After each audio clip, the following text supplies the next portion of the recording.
So let's talk about West Virginia. It's a state that was literally born from rebellion, carved right out of a nation that was at war with itself. Its story is really all about three things: mountains that divide people, a war that creates a state, and a single resource, coal, that would go on to build and then nearly break its people. Today we're going to unravel the incredible history of how the mountain state came to be. Yeah, it sounds like a riddle, right? But it's not. This is the central, mind-bending paradox at the very heart of West Virginia's creation. You see, to even become a state, its founders had to figure out a constitutional maze that absolutely no one had ever faced before. It raised all these fundamental questions about loyalty, legality, and what it even means to be a rebel. All right, so to really get how this all went down, here's our game plan. First, we'll look at how the mountains themselves basically created two very different Virginias. Then, we'll dive into the political tensions that were simmering for decades, setting the stage for the split. After that, we'll witness the state's dramatic birth right in the middle of the Civil War, explore the rise of King Coal and all its consequences, and then finally, wrap up with the challenges that shaped the modern mountain state. Okay, let's jump right in. To really truly understand West Virginia, you have to start with the mountains. I mean, they're not just some pretty backdrop for a postcard. They are the original force of division that set the stage for, well, for everything that was about to happen. So picture this, way before the Civil War was even a thought. Geography had already sliced Virginia clean in two. In the east, you had the flat coastal plains and gentle rolling hills. But out west, once you crossed the Allegheny Mountains, you were in a completely different world. And this massive physical barrier did more than just change the scenery. It created two totally distinct cultures, two economies, and ultimately two competing identities, all crammed into a single state. Now, this split wasn't just about mountains and valleys. It carved out a massive political divide, too. And for decades, I mean decades, things were just simmering below the surface. A split felt like it was going to happen eventually, with or without a war. At the core of all this conflict were two economic systems that just couldn't coexist. Eastern Virginia's power and wealth were built on the plantation economy, which was completely dependent on the labor of enslaved people. But in the West, the rugged mountains made that whole system pretty much impossible. Life there was all about small, independent, family-run farms. These weren't just different career paths. We're talking about two worlds that were fundamentally at odds. And you can bet that this economic divide led to some serious political resentment. For years, folks in the West felt like they were being treated like second-class citizens. You see, the state government down in Richmond, it was completely controlled by the wealthy plantation owners from the East, and they basically wrote the rules to keep themselves in power. Westerners were underrepresented, many couldn't even vote because of property rules, and when they asked for basic things like roads or railroads, Richmond just ignored them.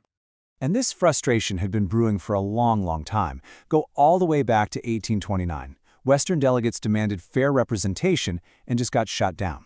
Fast forward to 1850. A so-called reform gives more people the right to vote, but it also creates this huge tax break for slave owners, which just shifted the tax burden right onto the small farmers. And then 1859.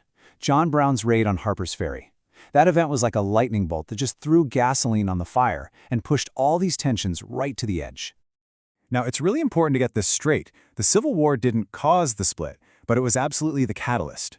It provided that critical, chaotic moment that the western counties needed to finally make a clean and decisive break. So how in the world did they actually pull this off? Well, it was a brilliant and kind of audacious legal move. When Virginia's government in Richmond voted to join the Confederacy, the Unionist delegates from the West said, "Nope, not us." They all gathered in a city called Wheeling and declared that the secessionists had committed treason and abandoned their government posts. So they formed their own restored government of Virginia, which the Union recognized as the legitimate one. And here's the kicker, the truly brilliant part. This new, restored Virginia then gave itself permission to form a new state. It was Virginia essentially approving its own division. With that legal cover, President Lincoln made it official, and on June 20th, 1863, West Virginia entered the Union. But we gotta be honest here, this whole process was messy. It was super controversial. Voter turnout for statehood was really low, partly because Confederate sympathizers just boycotted the whole thing. And, well, having Union soldiers hanging around some of the polling places probably didn't help. The legal grounds were so shaky that the Supreme Court didn't even give it the official thumbs up until 1871, years after the state was already a thing.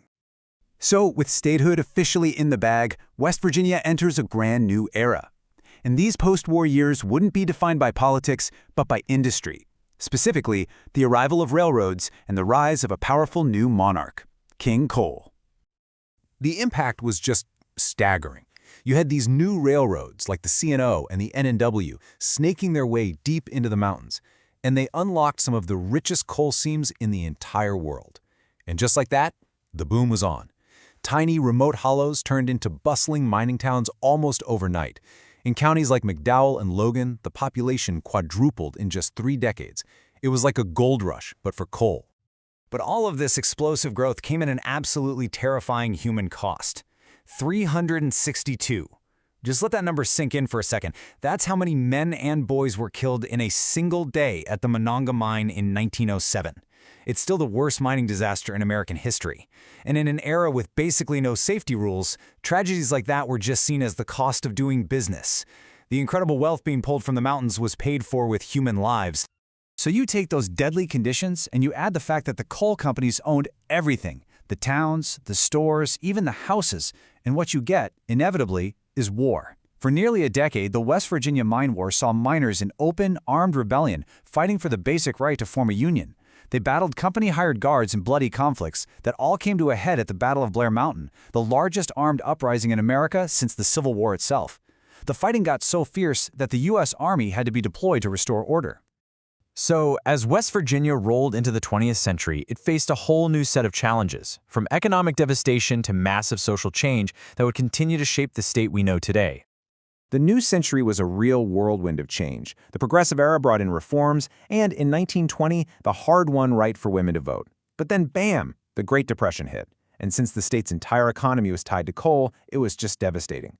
Roosevelt's New Deal was a lifeline, though, especially programs like the Civilian Conservation Corps, which put thousands of young men to work building the state parks and infrastructure that are still used today. And in the post-war years, West Virginia actually stood out when it moved to integrate its public schools quickly and with relative peace after the landmark Brown versus Board of Education decision. But here's the thing. That mid-century prosperity was kind of hiding a huge challenge that was just on the horizon.